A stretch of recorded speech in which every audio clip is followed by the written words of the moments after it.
Hello, it's Agribusiness Weekend again. Thank you for joining us on the show. I'm Joy Labaran. This is where you get all the agricultural information you need to know. And if you can't get it here, then sorry, you can't get it anywhere else. Before I go on the show, do well to subscribe. Click on that red button over there. Yeah, that red button. So you could get information on the Agribusiness Weekend platform. Welcome on the show.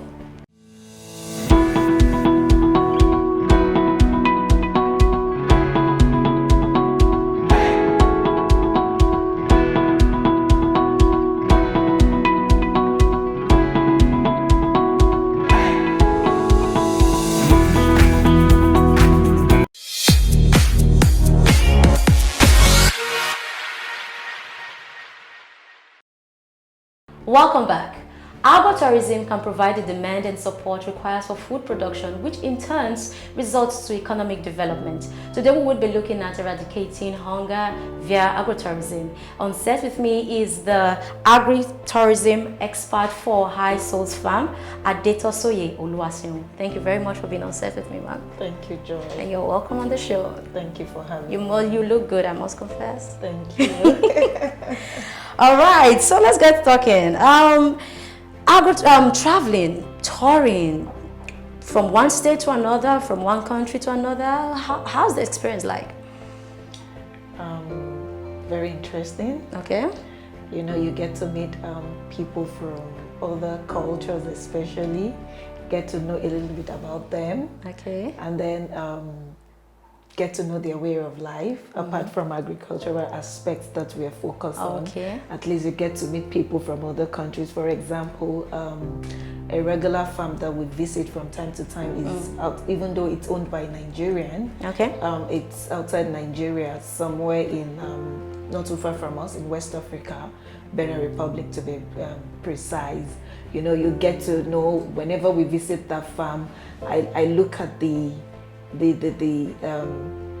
people there, and the citizens of that country, and I see that they're totally different from us. And for me, it's a fascinating experience, you know, seeing people from other countries, the way they live, the way they reason. It's educating. Very, very educating. Now let's look at fighting hunger, ravaging the country. Do you think agro-tourism helps in any of this?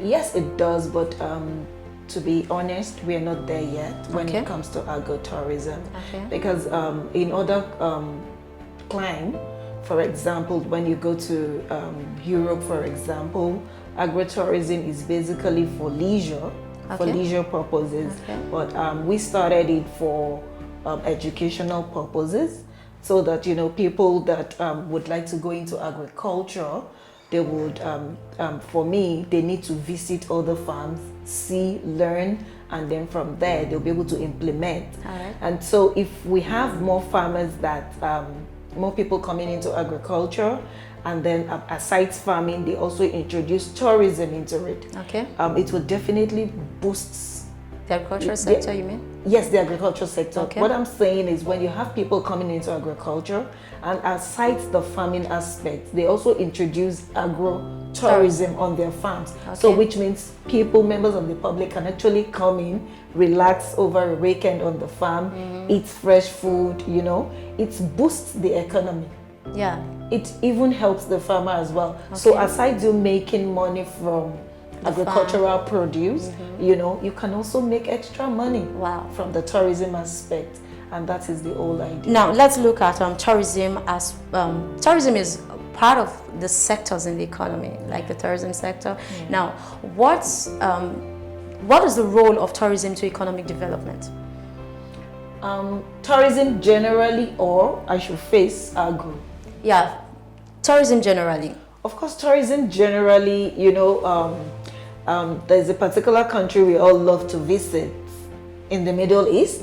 A lot of Nigerians would always go there on holidays, and their main focus is tourism. So we know that this particular country has been making money from tourism. Okay. You know, it brings in extra cash, it brings in so many things, it helps in economic development. So the same, if tourism in Africa can be developed, you know, if there is security, because security is the main challenge, paramount, you know, that wouldn't allow people to go from one state or the other to go and see what is happening. If there is enough security and there is I mean, the electricity issue that we have is also being tackled. Definitely it will aid, it will boost the economy of any country. The GDP of any country will definitely rise. So tourism basically helps in the boost of the economy. Now let's streamline it to agriculture. Okay. You are a farm tourist. Yeah. Now, what impact does it have on agriculture?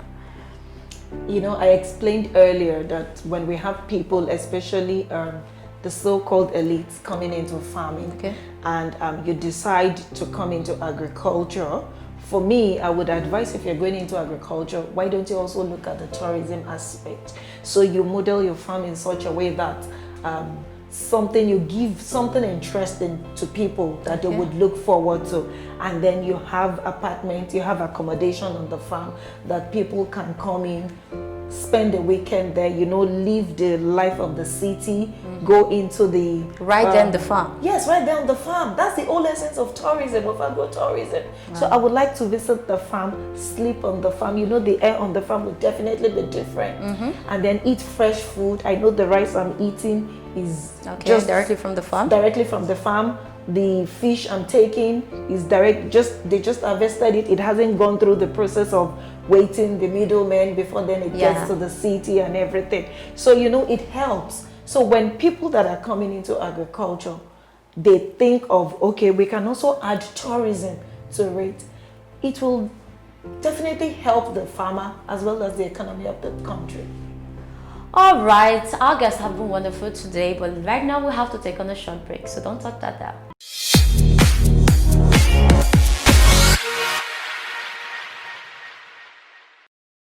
My name is Bolaji Kofadipe, the founder and CEO of FoodClick Support Initiative. Keep watching Agribusiness Weekend, anything on agriculture, food security, food, and making the world a better place.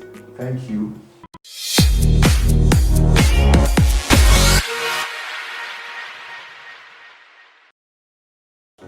Welcome back. Agro-tourism is still the topic on board and our guest is still on set. Thank you very much for staying with us. Thank you, Joe. Now, we actually are supposed to go to the game section, but I actually want to ask a question before I start. Now, considering the fact that before we went on the break, you were saying that if a farmer wants to venture into agriculture farming, he should add tourism to that part, which it's a choice. Exactly. It's not now, compulsory. what are the likable challenges that this farmer may encounter when setting up a tourist center with his farm activities? All right, now this is peculiar to our environment as Nigerians. So the first challenge will be security. You know, our farms are not secured, so to say. The second challenge will be the bad road network. Most of the road network to our farms are really, really bad. Now this is raining season. To get to a lot of the farms, it's quite difficult and they're not motorable. So most times you have to just fly on those so-called bikes, popularly known as Okada. And then the third challenge, I've mentioned security, the roads network are bad. Even our farm hands, that is another challenge. So a lot of farmers, by virtue of what I do, I know that these are peculiar challenges around here. I mean, I've said it that we go outside the country a lot of times and I don't see that happening. You know, it's pretty safe to go there and we enjoy it whenever we go there.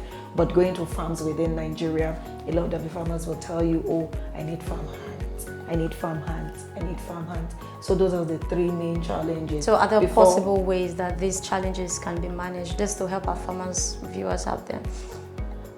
Well, possible ways. If I'm to mention the possible ways, the first and foremost would have to be our government. Exactly. You know, we can't keep doing everything for ourselves. For example, if I'm to ask you here, are you on electricity? Electricity, is it from the government or you have your own gen that you're running? Definitely you would have a standby gen. Exactly. And that has been what has been affecting a lot of businesses here in Nigeria. Even the farmers are not exempted as well. So talk about the electricity. For you to go into agro-tourism, another challenge is electricity. Electricity has to be stable. I wouldn't want to go on the farm, sleep there for 2 or 3 days and without electricity. So, I mean, nobody will turn up to that. So the government has a major role to play. You know, we keep shouting, all of us, we keep shouting the government from time to time, and it got to a stage, I've been in farmers group, that the farmers would say, okay, if the government are not listening, then we can as well do something ourselves. But how many of us can actually fix the road ourselves? Do we have that capacity to be able to fix the roads ourselves? So that is a major challenge. So we need the government. All right, thank you very much, Tosin. That was a wonderful one. So right about now, we'll go to the game section. I promise you're gonna love it. I hope so. Okay. All right, so this is how it goes. We have 10 questions on our list. 10? So, no, calm down. You're not going to answer all. You're not answering all. So, you're going to answer just 3 questions out of 10 questions. But it's going to be a random question. So you just pick the question you want me to ask you, and there we go. All right. So let me get your first question. Okay. We're good to go. Oh, so I should give you a number? Yeah, you give me a number. Oh, number 7. Number 7, and here we go. This one. Have you ever gotten in a fight? Have I ever gotten in a fight? As a child or as an a child, adult? as an adult? As a child, I didn't know how to fight, so I never got in. Really? Wow, so like you grew up without fighting? Not totally. Not that I didn't abuse people, but to fight physical, no. Oh wow, that's wonderful. Never. Because some persons, they never mix that in their childhood. No. All right. Okay, so can we go to your next question? Number 1. Number 1. Okay. Tell us about a funny part about you. Funny part? Can I think of any now? I can't think of any. That's a funny part. I can't think of any. All right, so let's go to your last question. All right. What should I choose for you? Please do. Okay. What's your favorite food? That's number 10. My favorite food? Oh. Unfortunately, I'm on diet now, but my favorite food is dodo and egg. So, I'm so sorry. So you don't eat dodo and egg anymore? For now. For now. I'm gonna cry for you. So maybe I will still go back. Okay. All right, that's wonderful. So I'm sure who likes dodo and egg. Please note that. All right. Thank you very much once again for being on the Agribusiness Weekend show. And on behalf of I and the Agribusiness Weekend team, we want to give you this package to say thank you for coming on the Agribusiness Weekend show. Thank you. I really appreciate this. All right. Thank you. Can you see the package inside? Yes, I can. Specially packaged for you. Oh wow! Thank you. Thank you very much. Thank you so much for having me. Thank you for coming. So grateful. So this is where we draw the curtain on today's episode of Agribusiness Weekend. Do well to follow us on all our social media platforms and subscribe to our YouTube channel so you can watch mixed episode of Agribusiness Weekend. Till I come your way next time, you can start touring. I'm Joy Labaran. Bye for now.